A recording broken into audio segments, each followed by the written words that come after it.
नमस्कार दोस्तों। Last class में अपन ने मैग्नेटिज्म शुरू कर दिया था। मैग्नेट की प्रॉपर्टी, मैग्नेट के टाइप्स, इन सब बातों के बारे में अपन ने अध्ययन किया था। आज अपन मैग्नेट से संबंधित कुछ डेफिनेशंस है, कोई नए वर्ड जो है वो सारे अपन यहाँ पर पढ़ेंगे, क्या उनका मीनिंग होता है। सम डेफिनेशन ऑफ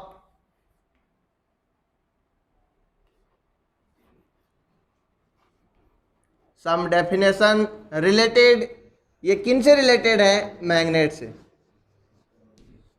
ठीक है, चुंबक से संबंधित कुछ डेफिनेशंस है वो अपन आज पढ़ने जा रहे हैं। ठीक है, some definitions related to a magnet. सबसे पहले अपन यहाँ पर आज पढ़ते हैं वो है चुंबकीय ध्रुव तथा चुंबकीय अक्ष।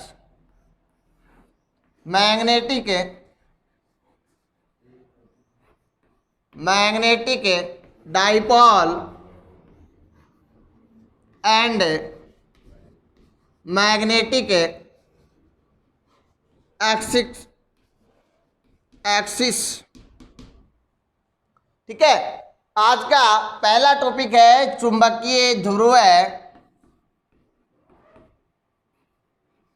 चुंबकीय ध्रुव व चुंबकीय अक्ष क्या होते हैं, समझो बच्चों। एक बार मैग्नेट है, बार मैग्नेट मतलब दंड चुंबक है। ये कोई दंड चुंबक है। इस दंड चुंबक के किनारों पर, दंड चुंबक के किनारों पर, जो दंड चुंबक है इसके किनारों पर क्या होता है? चुंबकीय क्षेत्र प्रबल होता है। किनारों पर चुंबकीय क्षेत्र बहुत ज़्यादा होता है और इन किनारों को ही अपन ध्रुव कहते हैं। एक होता है नॉर्थ पोल और दूसरा होता है साउथ पोल। ध्यान देना, क्या बताया मैंने? इन किनारों को ही अपन ध्रुव कहते हैं, एक नॉर्थ पोल और दूसरा साउथ पोल। अब देखो बच्चों, इसके बाद में आता है चुंबकीय अक्ष। ये जो चुंबक के ध्रुव है, इन चुंबक के ध्रुवों को मिलाने वाली काल्पनिक रेखा या काल्पनिक अक्ष।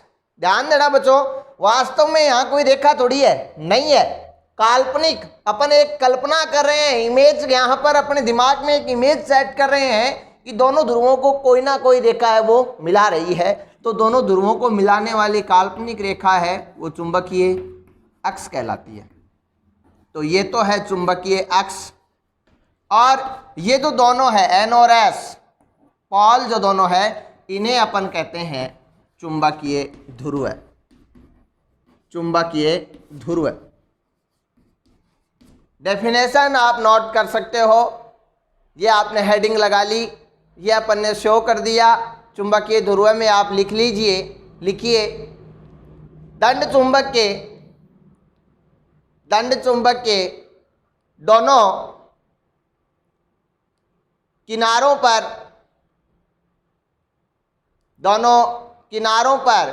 स्थित बिंदुओं पर चुंबकीय क्षेत्र प्रबल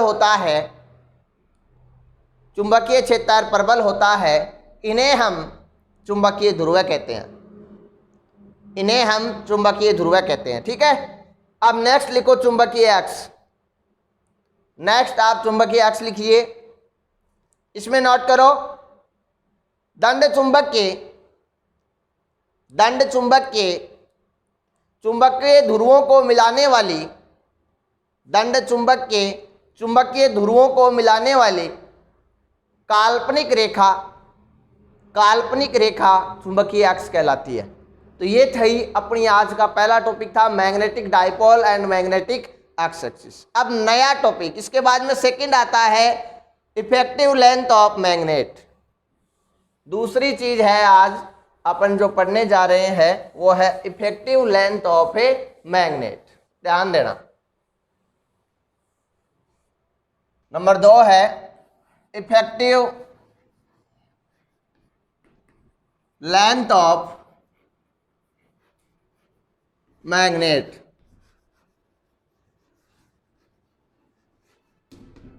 चुंबक की प्रभावी लंबाई क्या है? चुंबक की प्रभावी लंबाई, चुंबक की प्रभावी लंबाई क्या होती है? बार मैग्नेट लेते हैं, वही अपनी बार मैग्नेट, ये चुंबक है दंड चुंबक, ये इसका नॉर्थ पोल है, ये इसका साउथ पोल है। ठीक है, अब ध्यान से समझना प्रभावी लंबाई क्या होती है। चुंबक के दोनों ध्रुव है एन और एस, चुंबक के दोनों ध्रुव है एन और एस के मध्य की लंबाई जो है ना वही प्रभावी लंबाई कहलाती है। दंड चुंबक के दोनों ध्रुव है एन और एस के मध्य की लंबाई को अपन क्या कहते हैं? प्रभावी लंबाई। ये ज्यामितीय लंबाई की कितनी गुना होती है? 5/6। ज्यामितीय लंबाई जो है ना, सॉरी प्रभावी लंबाई जो है वो ज्यामितीय लंबाई की 5/6 गुना होती है। कहने का मतलब ये है कि ये जो नॉर्थ और साउथ पोल है ये पूरे किनारे पे नहीं होते, थोड़े से चुंबक के अंदर होते हैं, ध्यान देना। क्योंकि यहाँ देख लो आप 5/6, तो एन और एस के मध्य की जो लंबाई है या जो दूरी है उसे अपन चुंबक की प्रभावी लंबाई कहते हैं, इफेक्टिव लेंथ कहते हैं। ठीक है बच्चों, ये था चुंबक की प्रभावी लंबाई। अब आता है नंबर 3, तीसरी डेफिनेशन अपने क्या चलती है देखते हैं। नोट कर लो इसमें, अगर नहीं किया तो लिख लो। चुंबक के दोनों ध्रुवों एन और एस के मध्य की दूरी को प्रभावी लंबाई कहते हैं। नोट कर ही लो, ठीक रहेगा। मध्य की दूरी को प्रभावी लंबाई कहते हैं। ठीक है, फिर नेक्स्ट लिखो, इस प्रकार से एरो का चिन्ह लगा के नोट कर लीजिए। लिखिए, चुंबक की प्रभावी लंबाई ज्यामितीय लंबाई की 5/6 गुना होती है। 5/6 गुना होती है। ठीक है, फिर नेक्स्ट लिखिए एरो का चिन्ह लगा के इसी में लिखिए प्रभावी लंबाई एल, इसके ऊपर वेक्टर लगाना। प्रभावी लंबाई एल वेक्टर की दिशा, इसकी दिशा डायरेक्शन, दिशा एस से एन की ओर होती है, एस से एन की ओर होती है। ठीक है, प्रभावी लंबाई की दिशा होती है एस से एन की ओर। अब चलते हैं नेक्स्ट, नंबर 3। नंबर 3 है चुंबकीय याम्योत्तर। क्या है? Magnetic meridian. नंबर 3 है मैग्नेटिक मेरिडियन। ठीक है, चुंबकीय याम्योत्तर क्या होता है देखना। चुंबकीय याम्योत्तर ध्यान से समझना बच्चों, ये बाद में भी काम आएगा अपने। याम्योत्तर, अपने पास में कोई एक बार मैग्नेट है, दंड चुंबक है, उसको अपन स्वतंत्रता पूर्वक लटका देते हैं। तो ये कोई दंड चुंबक है, इसको स्वतंत्रता पूर्वक लटकाया गया है।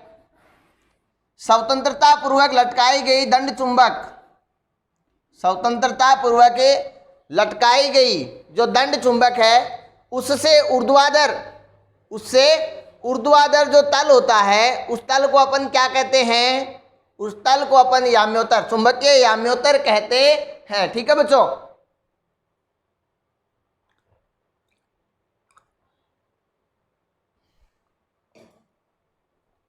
अब देखो ऊर्ध्वाधर तल कौन सा होगा? ये तल है। जैसे इधर से जो जाने वाला तल है ये चुंबक बोर्ड के ऊपर है, इससे ऊर्ध्वाधर तल कौन सा होगा? बाहर की ओर। कौन सा होगा? ये जो बाहर की ओर का जो तल है वो क्या है? अपना चुंबकीय याम्योत्तर है। ठीक है ना। अब देखो ये शो यहां पर किस तरीके से करेंगे, अपन बाहर की ओर तो दिखा नहीं सकते, तो ऊपर की ओर दिखा के कह देंगे कि ये जो है ये अपना चुंबकीय याम्योत्तर है। तो हेडिंग लगाइए मैग्नेटिक मेरिडियन, चुंबकीय याम्योत्तर। ये चित्र बनाइए, उसके बाद में नोट करिए, नोट करो भाई। दंड चुंबक को स्वतंत्रता पूर्वक लटकाया जाता है। दंड चुंबक को स्वतंत्रता पूर्वक लटकाया जाता है तो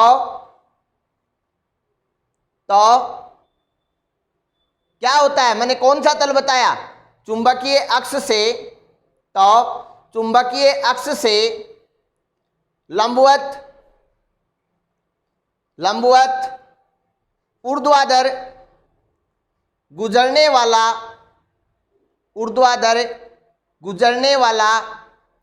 काल्पनिक तल, ऊर्ध्वाधर गुजरने वाला काल्पनिक तल चुंबकीय याम्योत्तर कहलाता है।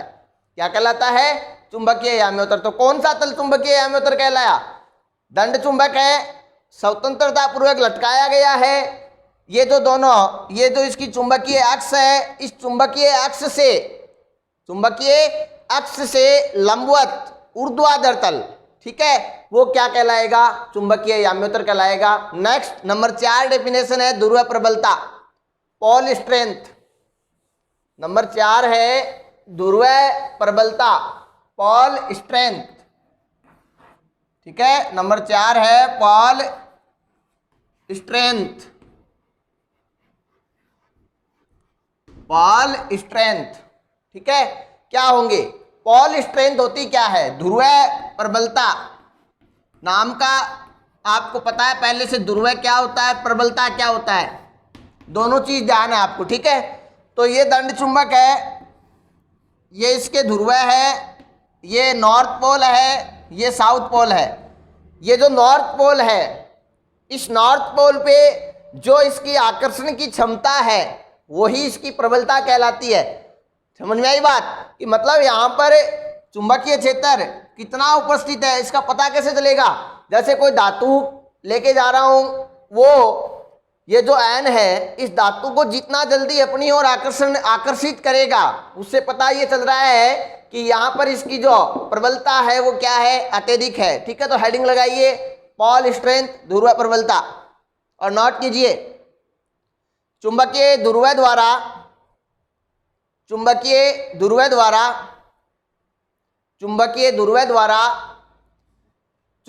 पदार्थों को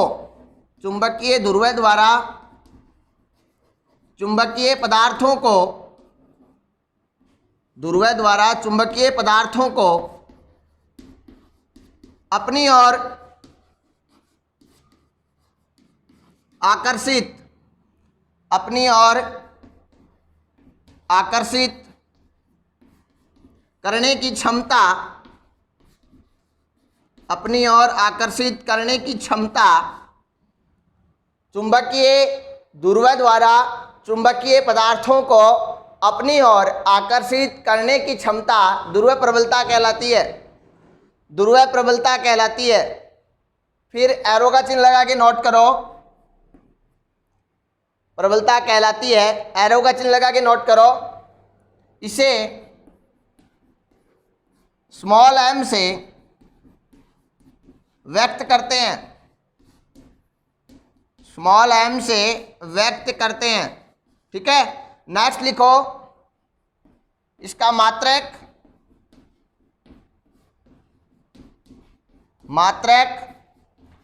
एम्पियर इंटू मीटर होता है। मात्रक क्या होता है भाई, एम्पियर इंटू मीटर होता है। तो ये था अपना पोल स्ट्रेंथ, ध्रुव प्रबलता। नेक्स्ट नंबर 5 आता है, वो आता है coulomb law for force.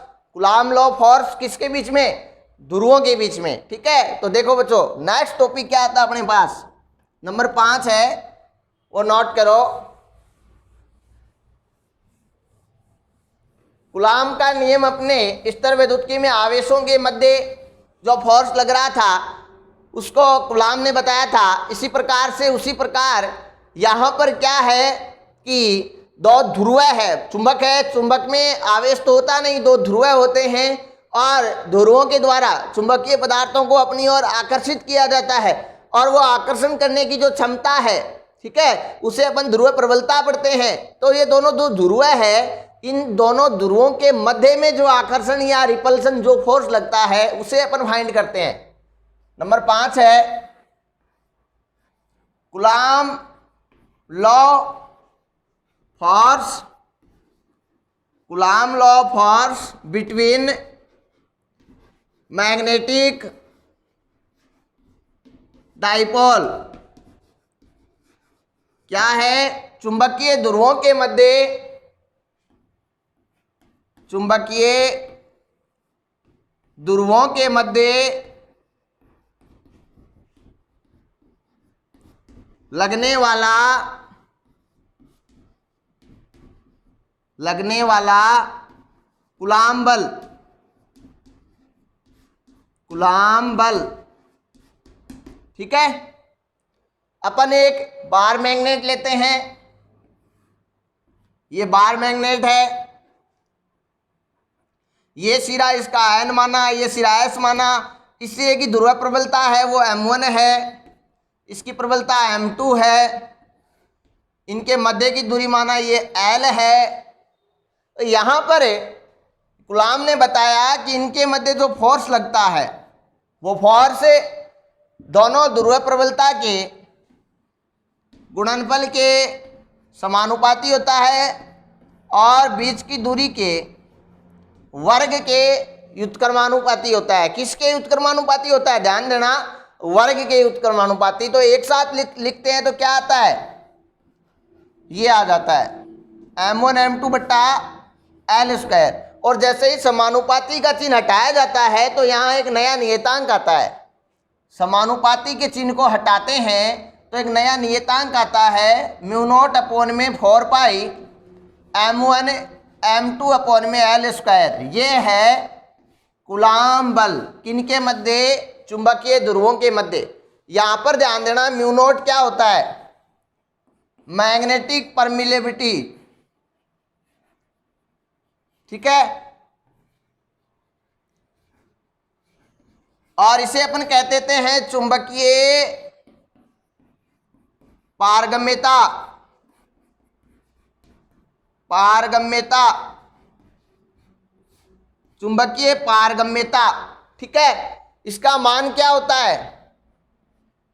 Mu naught का मान क्या होता है? 4 पाई गुणा 10 की घात -7 मात्रक, मान के बाद में मात्रक चाहिए, इसका मात्रक होता है weber per ampere metre, weber per ampere metre. पहले यहाँ तक नोट कीजिए भाई, हेडिंग लगाइए चुंबकीय ध्रुवों के मध्य लगने वाला कूलॉम बल।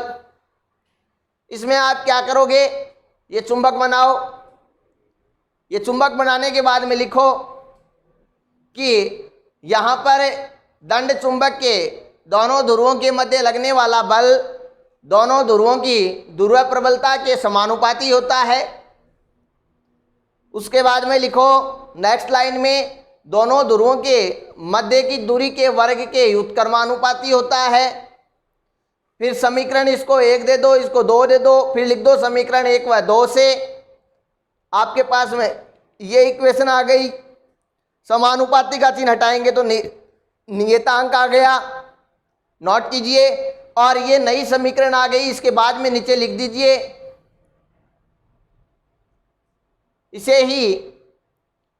इसे ही चुंबक के लिए कूलॉम का नियम कहते हैं, चुंबक के लिए कूलॉम का नियम कहते हैं। नेक्स्ट इसके बाद में लिखिए यहाँ म्यू नॉट बराबर चुंबकीय पारगम्यता, म्यू नॉट बराबर चुंबकीय पारगम्यता, और इसमें लिखिए इसका मान 4 पाई गुणा 10 की घात -7 वेबर पर एम्पियर मीटर। लिख लिया। अब आगे लिखो, यदि M1 और M2 दोनों के मान हो 1, और इनके बीच की दूरी भी हो 1 मीटर। अब मैंने बताया ना ध्रुव प्रबलता का मात्रक क्या होता है, ampere into metre. 1 ampere into metre और ये भी 1 मीटर। तो एफ का मान क्या हो जाएगा, म्यू नॉट अपॉन में 4 पाई। ये किसके बराबर, 10⁻⁻7। क्या होता है मात्रक बल का, न्यूटन। ये चीज और नोट कर लीजिए, ठीक है ना। यदि इकाई हो तो ये बात है, यहां पर इकाई का मतलब। आई बात समझ में। अब देखो बच्चों, यदि 2 चुंबक हो अपने पास में, ये चुंबक है और ये एक दूसरी चुंबक है, तो आप कहोगे इनके मध्य बल नहीं लग सकता क्या, बिल्कुल लग सकता है। अच्छी बात तो वहीं आती है, यहां पर तो अपन को वैसे ही पता है बल लगता ही नहीं है, बहुत कम लगता है। लेकिन यहां पर ये, क्योंकि ये तो पहले से कठोर है, पहले से चिपकी हुई है, आपस में जुड़ी हुई है, तो लगेगा कहां से। यूज यहां ज्यादा लिया जाता है। ये सिरा एन है, ये एस है, ये सिरा एन है और ये एस है। तो ये देखो, ये एस ये एन, तो आपको पता है यहां ध्रुव प्रबलता m1, यहां m2, तो यहां पर कौन सा बल लगेगा, आकर्षण। और यही कहानी ऊपर एक दूसरी ओर बना रहा हूं, देखना। ये सिरा एस है, ये एन है, यहां इसके नजदीक दूसरी चुंबक लेके आते हैं जिसका ये सिरा एन है और ये एस है, तो कौन सा बल लगेगा, प्रतिकर्षण। मतलब ये इधर भागेगी और ये इधर भागेगी, नजदीक में कोई आएगी ही नहीं, ठीक है ना। ये इनके बीच की दूरी हो गई यार। ये बातें समझ में आई तो ये भी नोट कर लीजिए, और ये नोट करने के बाद में एरो का चिन्ह लगा के लिखिए। लिखिए, चुंबक में विपरीत ध्रुवों के मध्य आकर्षण एवं समान ध्रुव, विपरीत ध्रुवों के मध्य आकर्षण एवं समान ध्रुवों के मध्य प्रतिकर्षण होता है। समान ध्रुवों के मध्य प्रतिकर्षण होता है।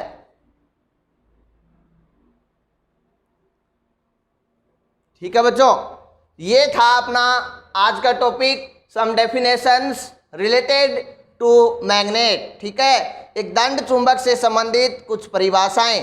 तो अपन ने क्या क्या चीजें पढ़ी, फिर से मैं रिपीट करवा देता हूं। सबसे पहले अपन ने पढ़ा चुंबकीय ध्रुव।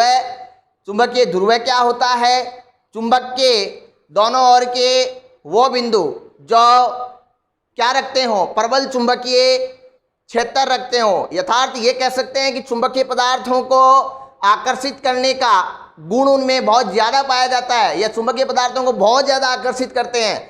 और उसके बाद में चुंबकीय एक्स, दोनों ध्रुवों को मिलाने वाली काल्पनिक रेखा को अपन ने क्या कहा, चुंबकीय एक्स कहा। नेक्स्ट नंबर 2 में अपन ने क्या पढ़ा था, प्रभावी लंबाई। दोनों चुंबकीय ध्रुव है, इनके मध्य की जो दूरी है वो प्रभावी लंबाई कहलाई। प्रभावी लंबाई के बाद में अपने पढ़ा चुंबकीय याम्योत्तर। क्या होता है कि ये दंड चुंबक है, इससे ऊर्ध्वाधर, इसके चुंबकीय अक्ष के ऊर्ध्वाधर जो लंबवत काल्पनिक पृष्ठ है वो क्या कहलाता है, वो अपना कहलाता है क्या चीज, चुंबकीय याम्योत्तर। नेक्स्ट अपन ने 4 नंबर पढ़ा ध्रुव प्रबलता।